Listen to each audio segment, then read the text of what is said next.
This week's episode of Our Fair City has been brought to you by HeartLife, all the life you'll ever need, and by Sebastian Orr Photography. A Chicago-based photographer specializing in headshots and event photography, Sebastian is a proud member of the American Society of Media Photographers and a community member at the Chicago Photography Center. You can see his work or contact him at sebastianorrphoto.com. That's Sebastian Orr, O-R-R, photo.com. Tonight's broadcast is brought to you by the company you depend upon for all of your greatest needs, HeartLife. These stories are true dramatizations from our fair city's glorious history. So listen and remember, HeartLife, all the life you'll ever need.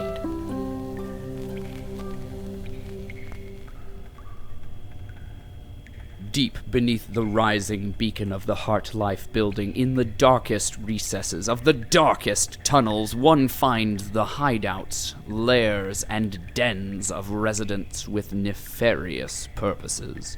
Amongst the entrances of these dark nooks and decrepit holes in the wall, one stands out. Perhaps this is because its occupant has removed every single piece of surveillance equipment. Perhaps it is because its door is a solid piece of wrought iron, with a large knocker held within the image of a human's dead, gaping mouth. More likely, it is because the person who lives there put out a lovely little welcome mat with flowers on it.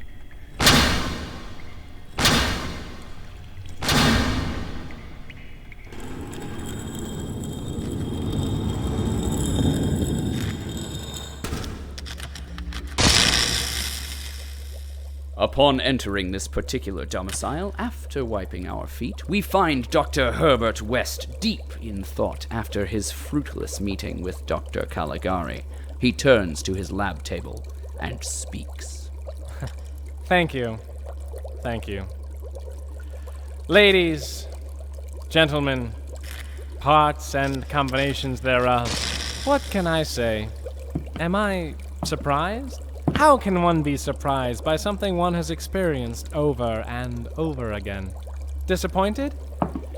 I had hoped this time would be different, had hoped this place, like few others, would be filled with open-minded people, dedicated to the free exploration of science, who were not, well, really quite mean. Is it fate that I am so hounded? Is it my destiny to be constantly faced with the adverse and ignorant? What could I have possibly done in my perversion of the laws of nature to be cursed as I am? If it weren't for my firm scientific certainty that these are merely a series of random, unrelated coincidences, I would wonder such things. Then again, if I did not face such resistance, would I still be me? What if my parents had never grounded me for incorporating the dog and the cat? Herbert Humilicus West, what have you done this time? What if I hadn't been expelled from my first city after my amorphous blob creation consumed my entire 4th grade? Run, kids, run! Save yourselves! What if I didn't do everything humanly, and somewhat inhumanly, possible to give my patients a new lease on, let's call it life? Oh, certainly. There have been some setbacks, bumps on the road. The cat and the dog never really got along. A patient or two might have reverted into hulking preternatural forms that absorbed those they touched. And Albuquerque. But that is science. There are no guarantees, no certainty. It is trial and error, informed guesswork. If you aren't constantly in danger of obliterating everything you know, you aren't really doing science. And the one person I meet in this city who I think might understand is rude. Genius is no excuse to be unmannered. Gentle invitations, please and thank you, sharing, especially sharing. I mastered sharing when I was 3. Mr. West, did you bring enough conjoined cat for the entire class? No, but with a little improvised surgery, there could be plenty to go around. But no. She's just like everyone else in this place. She has to threaten and plan and be master of all, as if such a thing were possible. Facing her problems by killing them, without class or finesse. She may as well be wearing a lab coat and injecting people with rat flu. There is, of course, another way. A way to demonstrate the futility of trying to conquer the natural world and reveal to her the glory and unending explorations that is true science. A way she herself, in her arrogance, unintentionally provided for in the form of this containment tube. A failure that shall lead her to further discoveries. How very scientific. This is why I have brought you all here, parts of ladies and gentlemen. Today, I am going to need one of you to help me push the frontiers of science once more. The decision has been a difficult one. I just want to say that you are all really great, and I wish I could reanimate each and every one of you. Unfortunately, I just don't have enough containment tubes containing the spark of life to do that at this time. For now, only one of you will do. And that one is... Thank you, Andrew. The lucky reanimatee is... Jane Doe, number 753. Oh, come now. Don't be like that. Give her a hand. Thank you, Andrew. Now, my dear... say goodbye to your friends and join me in the wonderful world where life becomes death and death becomes not death. I didn't really think that line through. I'll work on that. Anyway, up you go. Here we are. The place where the magic happens. But not really.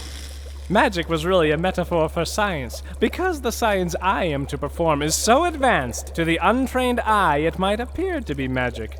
But it's not. It's science. Magic doesn't exist. I ramble when I get excited. I hope you don't mind. It's a fairly simple 3-step process. The first involves the reanimation elixir, a cocktail of chemicals designed to stimulate your medulla, which will be injected into your hindbrain. Now, I am sure you would like to know the contents of the reanimation elixir. And well, you should. Always know what's going into your body. You have that right. Remember that. Sadly, you wouldn't understand it. And not just because you're dead. Many of the chemicals are my own design, made from the rarest elements and objects one can find. My own secret recipe, if you will. We'll just open the tube.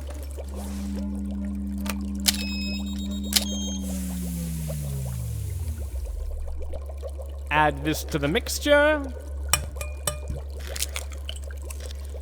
Stir briskly for 5 seconds.